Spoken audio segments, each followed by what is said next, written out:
Jungle.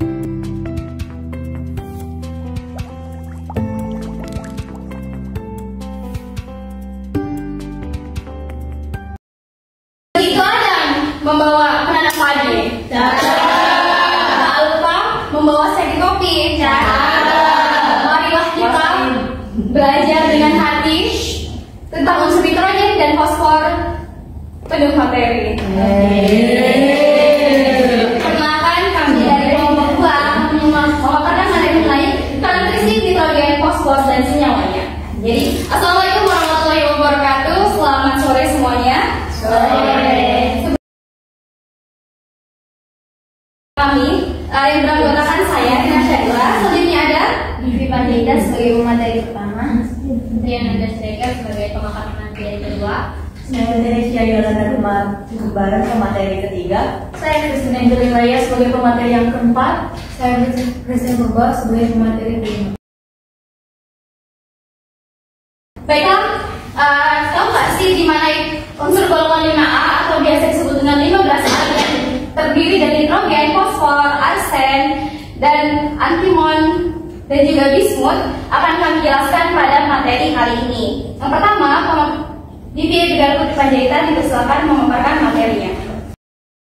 Ini saya akan menjelaskan materi tentang sifat fisika nitrogen, fosfor, dan unsur satu golongannya. Nah, unsur satu golongannya itu arsenik, antimon, dan juga bismut. Yang pertama saya akan membahas sifat fisika dari nitrogen. Nah, nitrogen ini memiliki sifat fisika yaitu termasuk gas yang tidak berwarna, tidak berbau, dan tak berasa. Nah, nitrogen ini bersifat diamagnetik dan ada sebagai molekul diatomik. Molekul nitrogen mengandung ikatan rangka 3. Nah, ikatan ini sangat stabil dan energi diosisasi ikatannya sangat tinggi. Pada suhu yang lebih tinggi, nitrogen menjadi semakin reaktif dan bereaksi masuk dengan unsur dari golongan 2, 3, 14, dan H2O dan beberapa unsur transisi lainnya. Yang berikutnya yaitu ada fosfor. Nah, fosfor ini berubah padatan jika pada suhu kamar. Fosfor terbagi menjadi 3 yaitu ada fosfor putih, fosfor merah, dan juga fosfor hitam. Yang pertama, sifat fisika dari fosfor putih. Nah, sifat fisika dari fosfor putih ini bersifat lunak seperti lilin dan reaktif. Fosfor putih memiliki titik leleh 44,1 derajat Celcius. Nah, fosfor putih ini menjadi salah satu antara ketiga ini yang memiliki titik leleh yang paling rendah. Dan fosfor putih ini larut dalam larut nonpolar. Fosfor putih juga bersifat pirofik dan sangat beracun. Nah, uniknya pada fosfor putih ini dia itu mudah terbakar. Selanjutnya itu ada fosfor merah. Fosfor merah berstruktur amorf dan padat. Titik lelehnya 595 derajat Celcius, tidak larut dalam air dan tidak mudah terbakar. Selanjutnya itu ada fosfor hitam. Fosfor hitam ini memiliki sifat padat, hitam dengan filometalik. Titik lelehnya yaitu 613 derajat Celcius, tidak larut di dalam air dan tidak mudah terbakar. Jadi ketiga bentuk fosfor ini walaupun sama unsurnya tetapi memiliki sifat fisika yang sangat berbeda. Baik, selanjutnya yaitu ada arsenik. Nah, arsenik ini memiliki sifat fisika yaitu berwarna kehitaman, memiliki kilau logam dan padat pada suhu kamar. Yang kedua ada antimon. Antimon ini berbentuk padat dengan kilau logam, lebih stabil daripada fosfor. Yang terakhir yaitu ada bismut. Bismut ini padat pada suhu kamar, memiliki kilau metalik dengan warna putih keperakan atau merah muda, cenderung rapuh dan tidak enak. Baik, itu saja materi dari saya kembalikan kepada moderator. Wah, berarti saya sudah tahu ya mengenai sifat fisik daripada unsur golongan 15. Selanjutnya kepada Fitri yang memaparkan materi mengenai sifat periodiknya. Pada Fitri, dipersilakan. Di sini saya akan menjelaskan sifat periodik nitrogen, fosfor, dan unsur satu golongannya. Konfigurasi elektron unsur-unsur golongan yang sama yaitu 5, di mana P fosfor memiliki jumlah atom 15.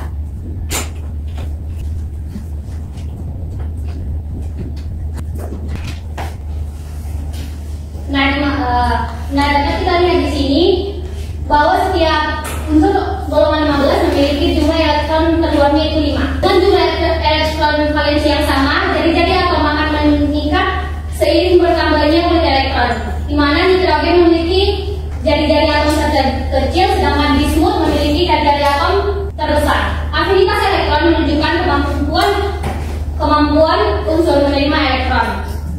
Nitrogen memiliki afinitas elektron tertinggi dalam golongan ini karena jarak inti ke elektron terluarnya semakin dekat. Sedangkan bismut memiliki golongan terendah karena jarak inti ke elektron terluarnya semakin jauh. Elektron afinitas menurun dari nitrogen ke bismut.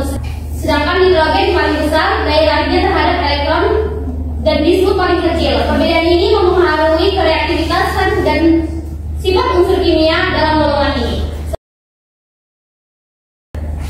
Selanjutnya saya akan menjelaskan fosfor. Nah, seperti yang dijelaskan oleh Diki, kalau fosfor itu memiliki 3 allotrop. Nah, apa sih allotrop itu? Allotrop itu adalah bentuk-bentuk berbeda dari unsur yang sama. Yaitu fosfor tidak hanya memiliki 1 bentuk, tetapi memiliki 3 bentuk. Ada fosfor putih, fosfor merah, dan fosfor hitam.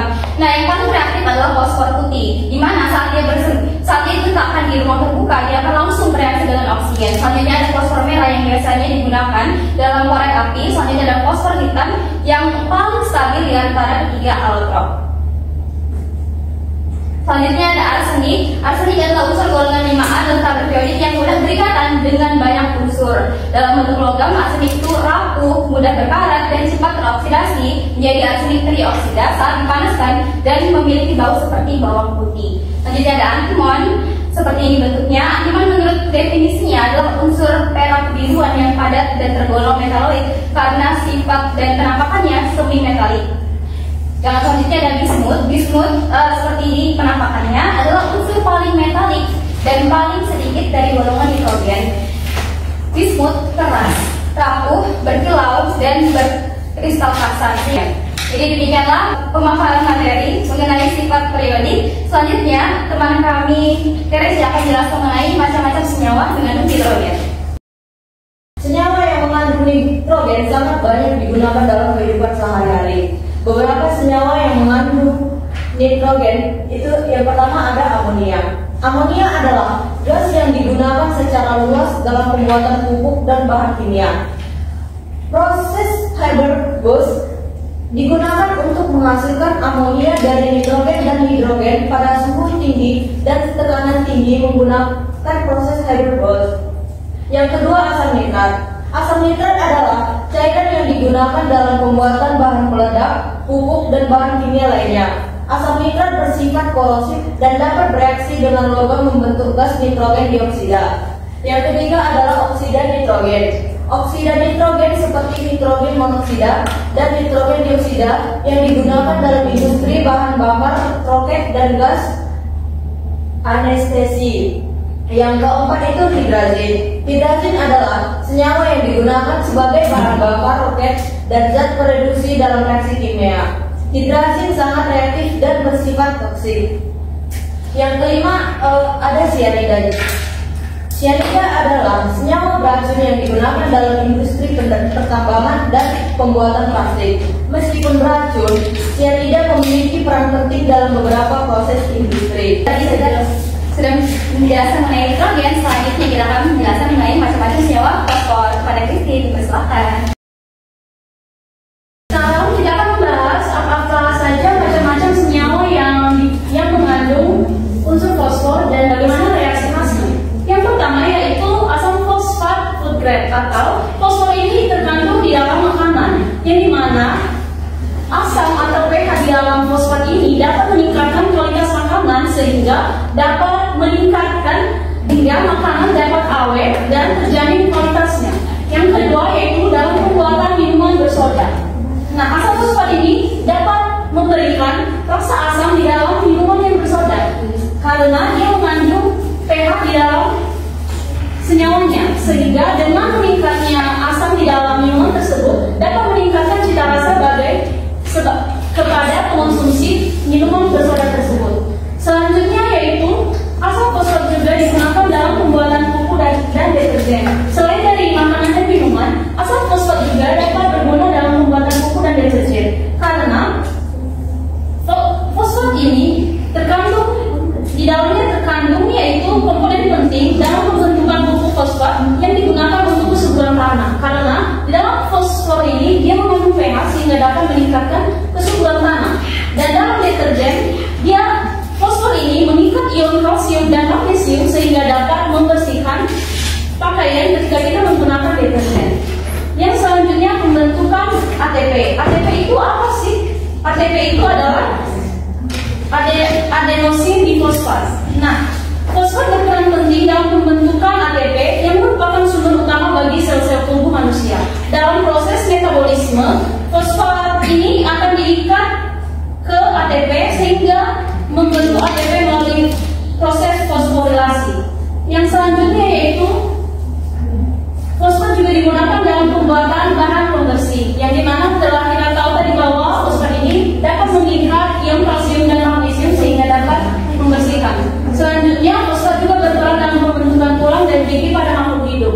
Nah, ketika fosfat ini direaksikan dengan kalsium dapat membantu dalam menguatkan gigi kita. Selanjutnya yaitu pembuatan suplemen kalsium dan bahan tambahan makanan lainnya. Seperti yang telah saya katakan tadi bahwa ketika fosfor ini direaksikan dengan kalsium maka akan berguna untuk pembentukan tulang dan gigi dan juga tambahan pada makanan supaya lebih awet. Dan yang terakhir itu bahan pengawet dan pelembut pada air. Baik, terima kasih kepada Christine. Selanjutnya kita akan membahas materi mengenai mengidentifikasi kandungan nitrogen dan fosfor pada Christine Purba di Selatan. Ini saya akan menjelaskan cara mengidentifikasi kandungan nitrogen fosfor dalam senyawanya. Yang pertama itu ada metode Zeldal atau prinsip kerja dalam metode ini adalah mengubah nitrogen menjadi amonium melalui destruksi, destilasi, dan nitrasi. Tahapannya ada satu, destruksi itu nitrogen diubah menjadi NH4 positif dengan asam sulfat pekat. Yang kedua itu dalam destilasi NH4 positif dilepaskan sebagai gas NH3 dengan menambahkan alkali. Yang ketiga itu ada nitrasi yaitu NH3 yang terdestilasi tadi ditentukan kadarnya. Aplikasi ini dapat diterapkan dalam analisis pupuk. Yang kedua itu ada metode Dumas. Prinsip kerja dari metode ini adalah mengoksidasi nitrogen menjadi NOx melalui pembakaran.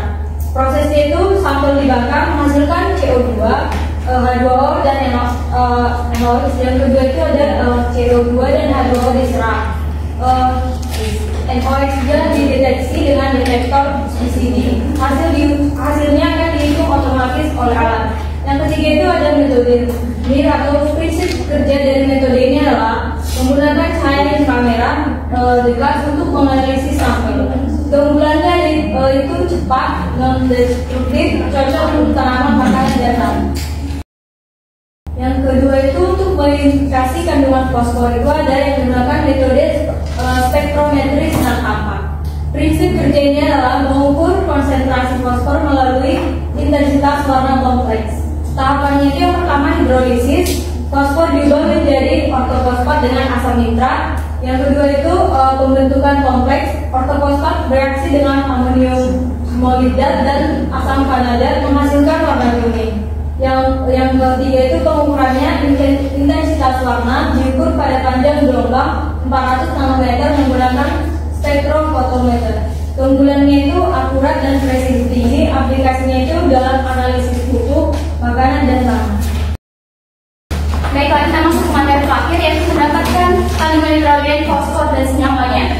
Nah, jadi di sini ada distilasi fraksional udara, di mana udara itu masuk dalam distilasi fraksional, lalu diturunkan hingga 200 derajat Celcius agar udara berubah menjadi cairan. Selanjutnya dinaikkan suhu minus 996 derajat Celcius hingga nitrogen keluar di suhu minus 186, argon keluar di suhu minus 183, oksigen keluar, dan disitulah kita mendapatkan nitrogen dari udara atau atmosfer.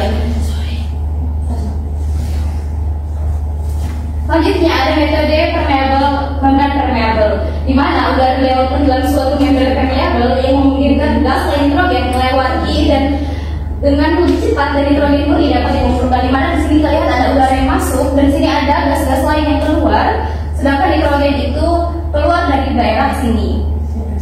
Selanjutnya ada reduksi senyawa nitrogen, di mana misalnya di sini ada pemanasan amonium nitrit yang menghasilkan nitrogen dan air. Selanjutnya adalah penguraian natrium azida, di mana natrium azida ini akan diurai menjadi natrium dan N2.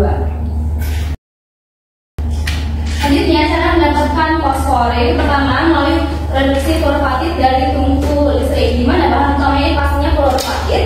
Dalam proses ini diperlukan reduksi dengan karbon bersuhu tinggi dengan reaksi seperti berikut ini, di mana fosfor itu sebagai reduktor dan SiO2 itu sebagai bahan selebur. Selanjutnya ada reduksi asam fosfat, di mana reduksi asam fosfat itu juga menggunakan karbon dengan sebagai reduktornya. Selanjutnya menghasilkan fosfat dan karbon dioksida, karbon monoksida dan air. Terakhir ada cara proses termal untuk fosfor merah, di mana fosfor merah itu bisa didapat dari pemanasan fosfor putih dalam suhu 250 derajat Celcius dalam kondisi bebas oksigen, yang dimana fosfor merah ini dapat digunakan sebagai korek api dan bahan kimia industri. Baiklah, demikianlah materi dari kelompok kami. Lebih dan kurang mohon maaf. Apakah ada teman-teman yang ingin bertanya? Pada Nazara Madani, silakan.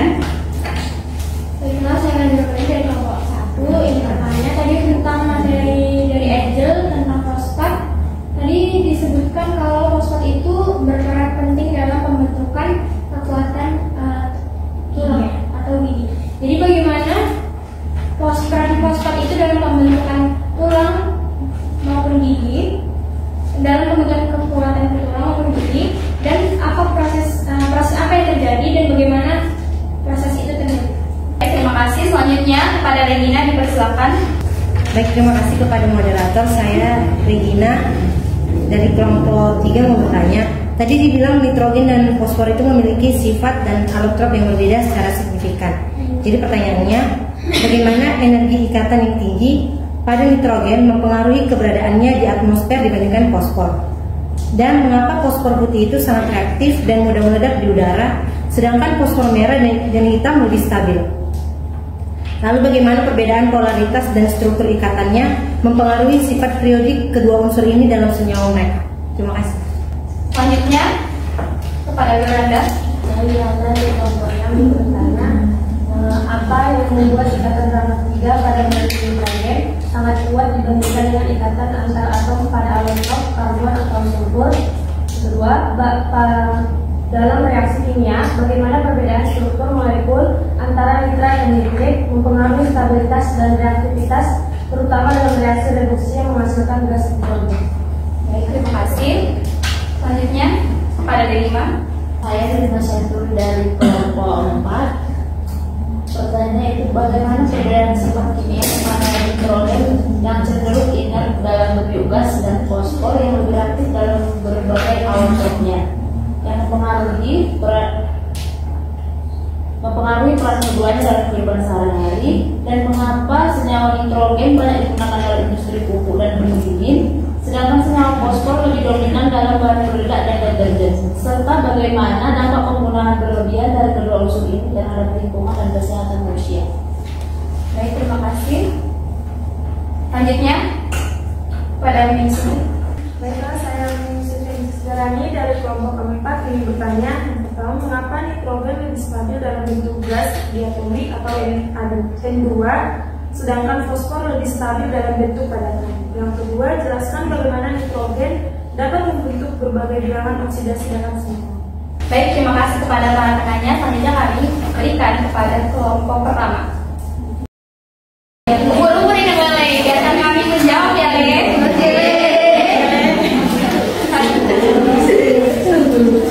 Pertama, kami akan menjawab pertanyaan dari Delima yang mana memiliki 3 pertanyaan. Pertanyaan pertama akan saya jawab sendiri, yaitu mengapa nitrogen itu cenderung inert dalam bentuk gas dan fosfor lebih reaktif.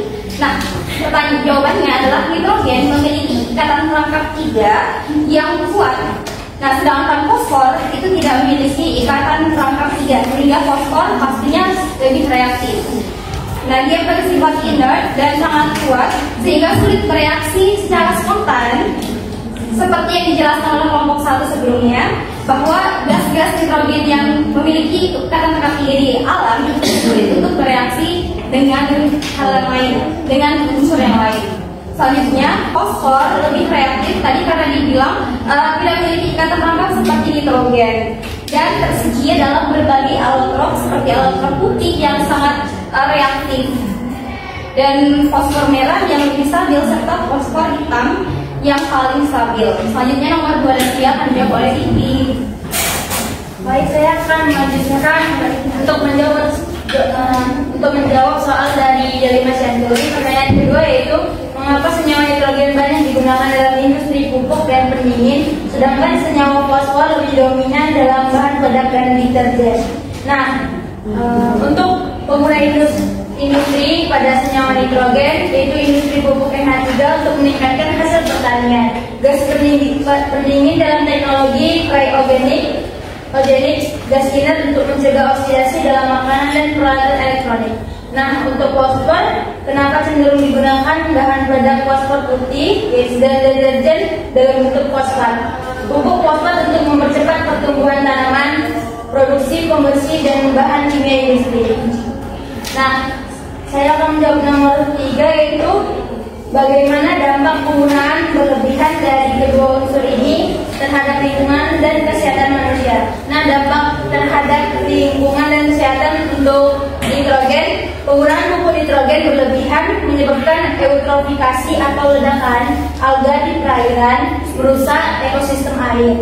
Emisi gas rumah kaca seperti N2O mempercepat perubahan iklim, pencemaran air tanah oleh nitrat berbahaya juga bagi kesehatan manusia. Sedangkan pada fosfor ini, fosfat dari pupuk dan deterjen juga menyebabkan eutrofikasi. Limbah fosfat yang tidak terkelola memperburuk kualitas air. Baik, itu saja bagaimana teman kami dari Syanturi. Baik, dari jawaban yang diberikan kelompok 2 dapat saya simpulkan bahwa nitrogen bersifat inert dalam bentuk gas N2 karena dia memiliki ikatan perangkap 3 yang kuat serta fosfor tidak reaktif dengan berbagai allotrop seperti allotrop putih dan hitam. Nah, nitrogen digunakan dalam pupuk karena esensial bagi tanaman dalam pendingin nitrogen cair karena titik didihnya yang rendah. Nah, penggunaan yang berlebihan itu kalau pada nitrogen dan fosfor sama-sama menyebabkan eutrofikasi pada payudara. Selanjutnya, pertanyaan dari Najwa Ramadhani akan dijawab oleh Christine Angelina ya. Baik, pertanyaan dari Najwa ada 3. Ya, yang pertama pertanyaannya itu bagaimana peran fosfat dalam pembentukan dan kekuatan tulang dan gigi. Nah, komponen utama dalam pembentukan dan kekuatan tulang dan gigi dari fosfat yaitu hidroksiapatid, yaitu fosfat merupakan komponen utama dari hidroksiapatid, yaitu mineral yang memberikan kekuatan dan struktur pada tulang dan gigi. Sehingga ketika bersamaan dengan kalsium, fosfat membantu membangun dan memelihara kerangka yang kuat, sehingga tulang dan gigi dapat bertahan dan memiliki kekuatan atau pengerasan dalam tulang dan gigi.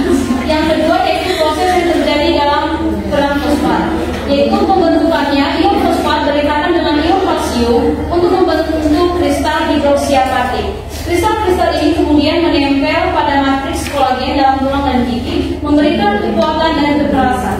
Dan yang ketiga, langkah-langkah proses fosfat dalam tulang dan gigi, yaitu fosfat ini pertama diserap dari makanan yang berada pada usus halus.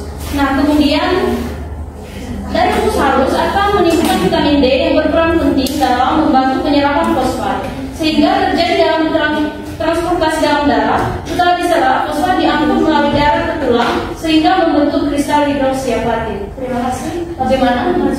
Tadi langkah-langkahnya itu dari diserap oleh usus, habis itu baru ada nanti vitamin D berperan penting dalam membantu penyerapan fosfat dari usus halus.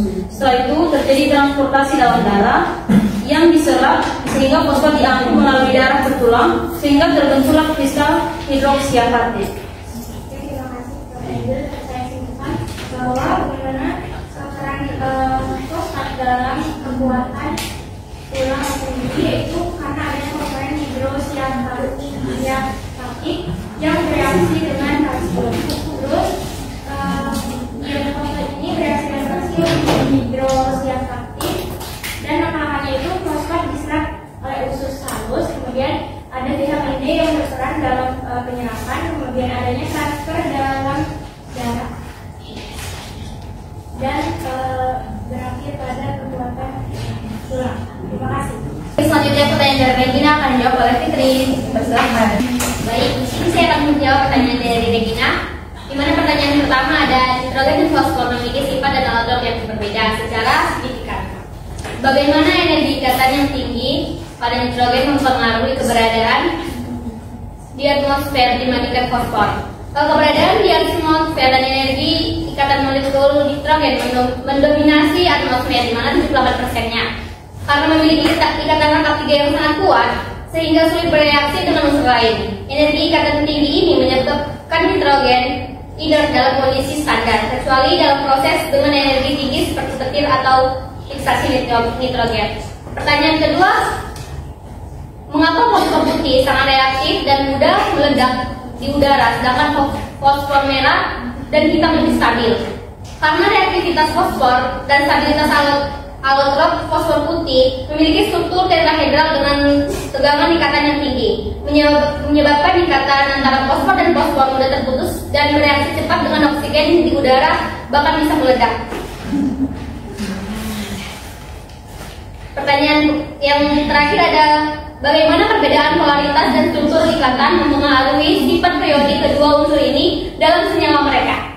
Pengaruh polaritas dan struktur ikatan dalam senyawa nitrogen memiliki elektronegativitas tinggi dan ikatan kovalen polar dalam senyawanya, misalnya NH3, membuatnya lebih stabil dalam bentuk gas atau senyawa sederhana. Sebaliknya, fosfor cenderung membentuk ikatan kovalen atau nonpolar atau jaringan kovalen yang menjelaskan mengapa banyak senyawa fosfor berbentuk padatan atau polimerik seperti dalam batuan fosfat. Baik, begitu jawaban dari saya. Apakah Regina menerimanya? Baik, terima kasih kepada Fitri.